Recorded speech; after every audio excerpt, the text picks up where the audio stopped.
அந்த வாக்குத்தத்தத்தை சுதந்திரிப்பதற்கு ஆண்டவர் வழிமுறைகளை வைத்திருக்கிறார். ஆமென். சரி, வாக்குத்தத்தங்கள் 2 காரியங்கள் தான் அடங்கியிருக்கு. வாக்குத்தத்தம் 2 வாக்குத்தத்தம் தான்.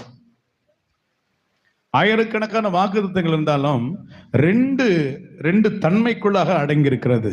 ஒன்று இம்மைக்குரிய ஆசீர்வாதம், இன்னொன்று இதுக்கு மேல எதனா இருக்குது ஆசீர்வாதம்.